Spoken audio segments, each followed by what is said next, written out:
Microdosing saved my life.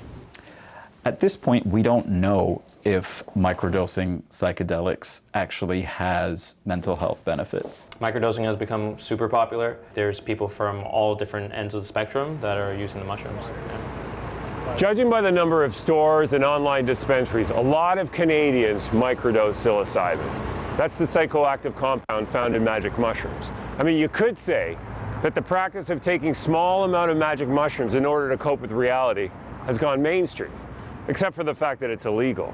The question I'm focused on here is pretty simple. Is microdosing psilocybin safe, and is it a good idea?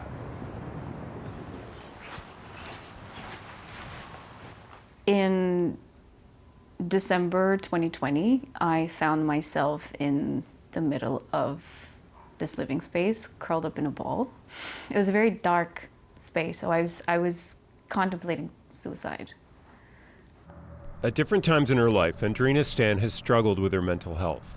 She says she tried different therapies, but nothing really worked until she found magic mushrooms. The first time I tried microdosing, I was at my friend's place. I took a little square, and that was the beginning for me. You know, given where you were and where you are now, what would you say that microdosing means to you? I'm not sure that I would have. I'm not sure that I would still be here if it weren't for microdosing. When you are in the darker corners of your mind, what psychedelic do in microdoses is that it slowly brings that pain up so you can safely deal with it. For Andrina, microdosing psilocybin turned her life around. But what does the science say? Is there proof that it works? When you use an illegal substance in a clinical trial, this is how it's kept.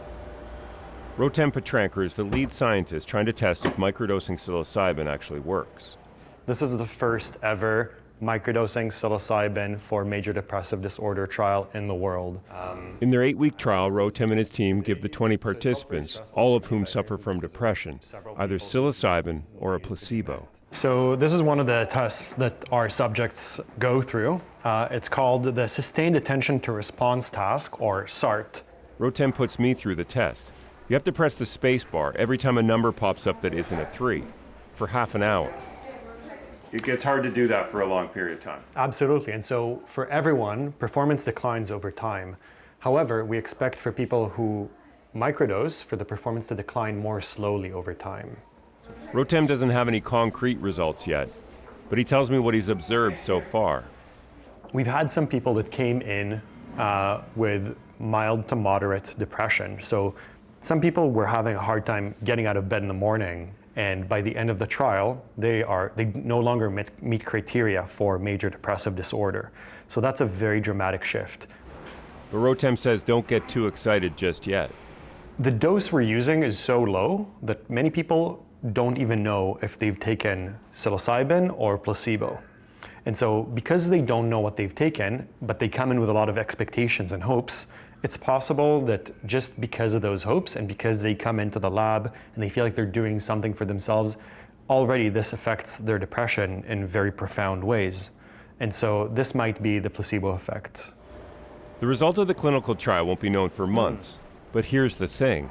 Science or no science, and even though psilocybin is illegal, Canadians have bought into magic mushrooms big time. I'm outside one of the first stores to open in Toronto. It's right downtown. It's called MUSH Love. Meet MUSH Love's head of outreach. Because they sell illegal products, he's using an alias, Bezo West. If someone comes in and they're interested in microdosing mushrooms, what would you tell them or show them? Usually I'll show them one of these, especially if it's like their first time.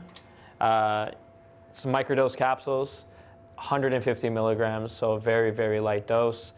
Capsule a day, sadness away.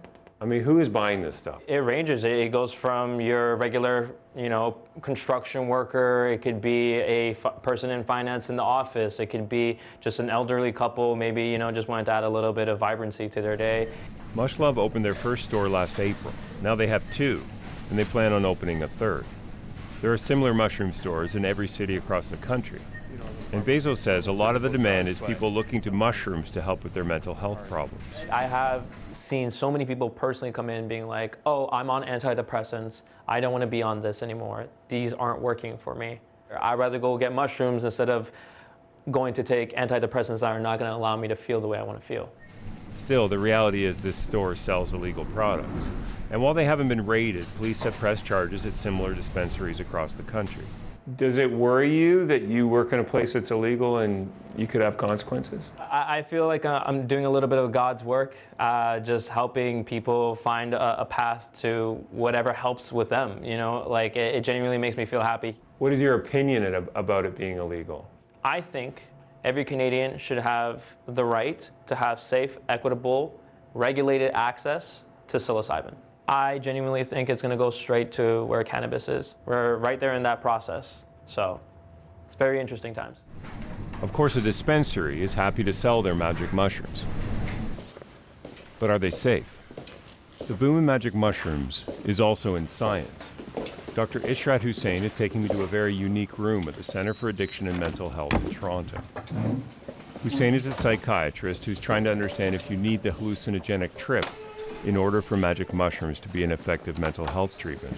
So this is the psilocybin dosing suite. This is where we deliver psilocybin therapy to all patients that are part of our clinical research trials. 2 years into his clinical trial, Hussein has become an expert on what psilocybin does to the brain. And many people believe that microdosing psilocybin helps them. What would you say to them? You know, there's no evidence to support the benefits of microdosing, and also I would advise them to be careful of where they're procuring these microdoses of psychedelics from, because a lot of these stores that are popping up, we don't know what the origins are of where they obtain their substances. The practice of microdosing is still considered illegal at this point. You know, you warn people not to self-medicate. What concerns do you have? People who self-medicate with psychedelic drugs like psilocybin may in fact damage their mental health. You know, I work in the CAMH emergency department. Anecdotally, I see young people in particular coming in after using powerful hallucinogenic drugs like psilocybin and leading to really negative mental health outcomes, like even a psychotic episode. Ishrat sees potential in psychedelics, and he hopes his trial is one step toward developing safe and effective therapies. Andrina has been microdosing for 3 years. She also wants people to be safe when they use magic mushrooms.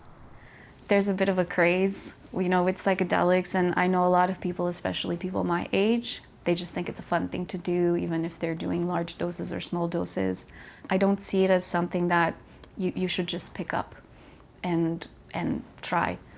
You should inform yourself, and you should definitely speak to professionals before, during, and after. It's serious. It's serious, yeah. It's absolutely serious. It's not something to joke about or to do for fun.